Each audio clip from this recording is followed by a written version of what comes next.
Hello बच्चों, जय हिंद। कैसे हैं आप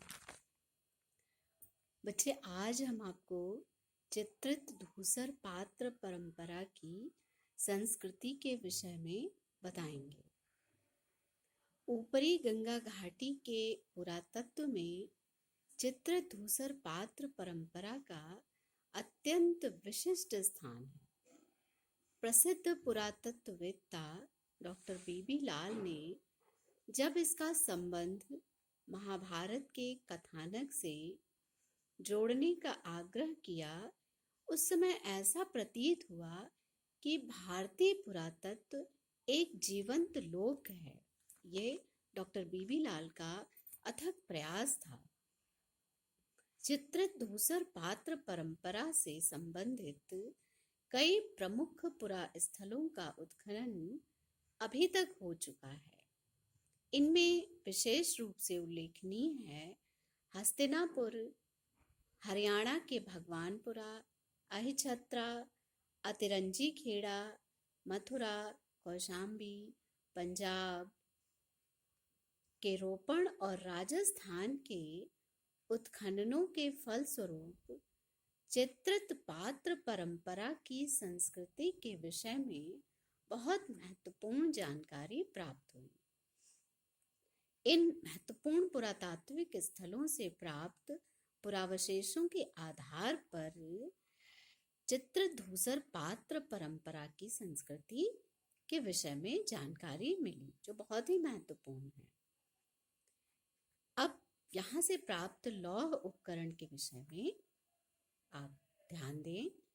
प्रारंभ में हस्तिनापुर तथा रोपण के उत्खननों से चित्रित धूसर संस्कृति के धरातल से लोहे के उपकरण की न मिलने के कारण इसे कांस्य युगीन पात्र परंपरा कहा गया था। प्रारंभ में यहाँ से कोई भी लोहे का उपकरण नहीं मिला था, लेकिन बाद में आलमगीरपुर, कौसाम्बी, अहिछत्रा, अतरंजी खेड़ा, नोह, अल्लापुर आदि सभी उत्खनित पुरास्थलों से लोहे के उपकरण प्राप्त हुए हैं। इस प्रकार अब इसको लौह युगीन संस्कृति स्वीकार किया जाता है। प्रमुख उपकरणों में बाण, फलक, कुल्हाड़ियाँ, सड़नी, सुइयाँ और किले आदि विशेष रूप से उल्लेखनीय हैं। यहाँ से जो लौह उपकरण मिले हैं उनमें बाण है, फलक है, कुल्हाड़ियाँ मिली हैं, सड़नी और सुइयाँ मिली हैं, जो बहुत महत्वपूर्ण है। कृषि, यहाँ की कृषि कैसी थी?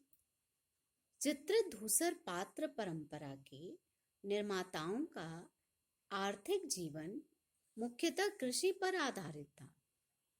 यहाँ के निवासी कृषि कार्य में व्यस्त रहते थे। हस्तिनापुर के उत्खनन से धान के अधजले दाने प्राप्त हुए हैं। प्रारंभिक अवशेष है, देखिए, हस्तिनापुर के उत्खनन से धान के अधजले दाने प्राप्त हुए हैं। धान के अधजले दाने सर्वप्रथम हस्तिनापुर से प्राप्त हुए हैं। इससे यह कहा जा सकता है कि यहाँ के लोग धान की खेती करते थे तथा चावल उनका मुख्य खाद्यान्न था। राजस्थान के भरतपुर जिले में स्थित नोह नामक पुरास्थल की खुदाई से जौ की खेती के प्रमाण मिले हैं। जौ यानी बार्ली की खेती के भी प्रमाण मिले हैं। गेहूं की खेती के संबंध में कोई निश्चित साक्ष्य नहीं प्राप्त हुआ है। ठीक है, जौ और धान की खेती के साक्ष्य तो मिले हैं उत्खनन से, परंतु कोई भी गेहूं के खेती के विषय में ऐसी जानकारी नहीं मिली है कि यहाँ के लोग गेहूं की खेती करते हैं। अच्छा, अब पशुपालन का क्या था? पशुपालन करते थे कि नहीं करते थे?